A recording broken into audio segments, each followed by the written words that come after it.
Okay, guys. Last day of notes. Like we're already done, and we've only been doing this week, so this is awesome. Um, Today we're going to be learning about real life functions and why they show up in our lives and where they're actually important, like where are lines and stuff. So I'm excited for you guys to see this stuff because I always get the question, when am I going to use this in my real life? You'll see today. Okay. Your older brother is getting ready to go to college. He is considering 2 meal plans. When you go to college, you got to pick a meal plan to eat. Um, he asks you to help him decide which one's a better plan. Plan A costs $3.75 per meal with an unlimited amount of meals per week, but plus a $5 activation fee. Okay. Plan B costs $4.50 per meal for no more than 10 meals a week with no activation fee. Okay. So obviously these two plans are different. The first thing we want to do is just write up a equation for this. Okay. C is going to be my cost, so that'll be my dependent variable, because how many meals a week I eat depends how much I spend. And then M is my number of meals when I write out the equation for this. Okay, so I'm going to do plan A first, and we'll do that together. Okay, plan A. Okay, plan A is going to be cost. That's my C, my dependent variable. Like I said before, how much I spend is determined on how many meals I eat, right? Okay.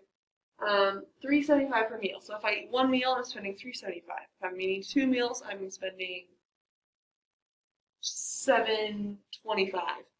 And so that how many meals I eat is dependent, or how many meals I eat is going to be multiplied by my cost, right? Does that make sense?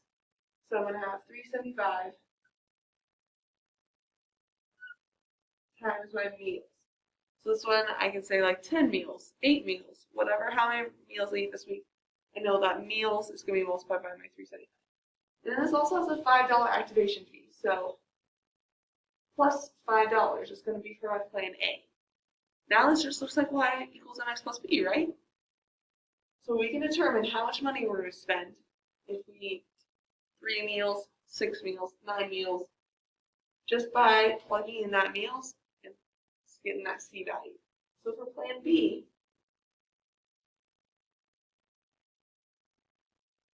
I want you to do plan B on your own.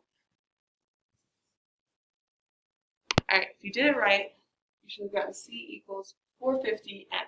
There was no activation fee, so we didn't have to add anything to it, right?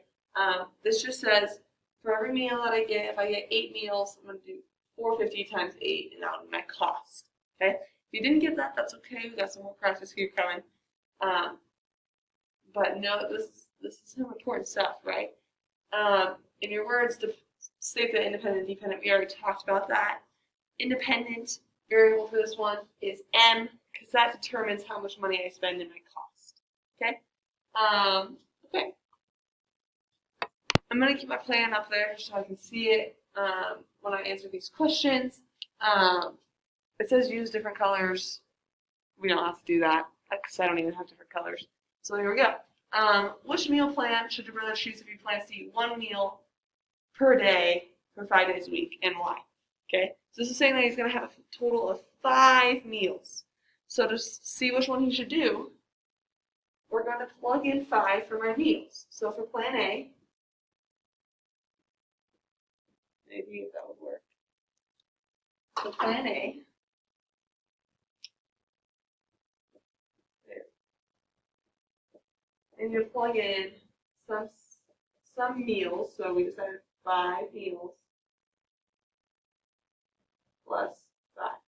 Now calculate that on the calculator.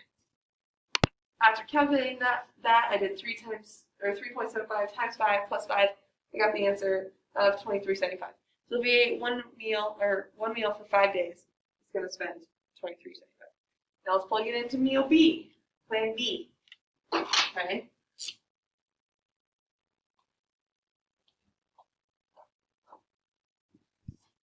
So for plan B, I'm going to plug this in. I'm going to go C equals 450 times 5. I don't want you to calculate that on your calculator. You should get 2250. So based off of this information, if he was going to have one meal a day for 5 days, he could pick plan B and save $1.25. Okay, I want you to do number 7 and 8 on your own. Decide which meal plan he should choose, if he plans on eating 1 meal per day for 7 days a week, and if he chooses to eat 10 meals per week, and why. Okay, all I did was flip to the next page, and so we're going to work on one more problem together, and then we'll talk about all of this when we get back in person. You sold a chocolate chip cookie for $2 and a sugar cookie for $3. You sold a total of $30. Let X represent the number of cookies, or chocolate chip cookies, and Y represent the number of sugar cookies. Write the equation that represents this in standard form. Remember, standard form is AX plus BY equals C. Okay? So my cost, or my $30, is what I made. So some amount of chocolate chip cookies, we don't know. We know that $2, though, it costs $2 for a chocolate chip cookie. Yeah. But we don't know how many we got. So we got 2x, x being our number of chocolate chip cookies, plus $3 times however many sugar cookies we had is going to equal my $30. So this is all it is in standard form. I have $2 times however many chocolate chip cookies I ate, $3 times how many sugar cookies I ate, and they are all equal to 30. Okay? So if I wanted to sell 0 sugar cookies, I'm going to plug that into this equation. So I get 2 times 0 sugar cookies plus 3y is equal to 30. Now I just need to solve how many sugar cookies I have. 2 times 0 is 0.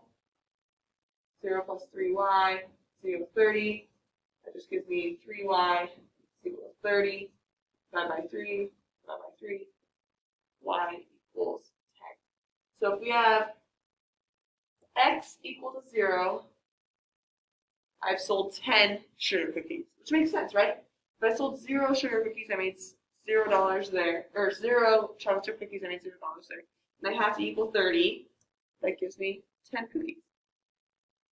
On the contrary, let's say I sold 0 sugar cookies and only chocolate chip cookies. I want to know how many chocolate chip cookies I sold. So I got 2x is equal to, or plus 3 times 0 equals 30. Okay? 3 times 0 is 0, so we get 2x plus 0 is equal to 30. Plus 0 does nothing for us. We get 2x is equal to 30. 5 by 2. 5 by 2. X is equal to 15. So if I sell 0 sugar cookies, I have to sell 15 chocolate chip cookies in order to make $30. Makes sense? We're going to do part C when you get back here for your next day in class person. But I thought I'd just let you see this because this is going to be your test.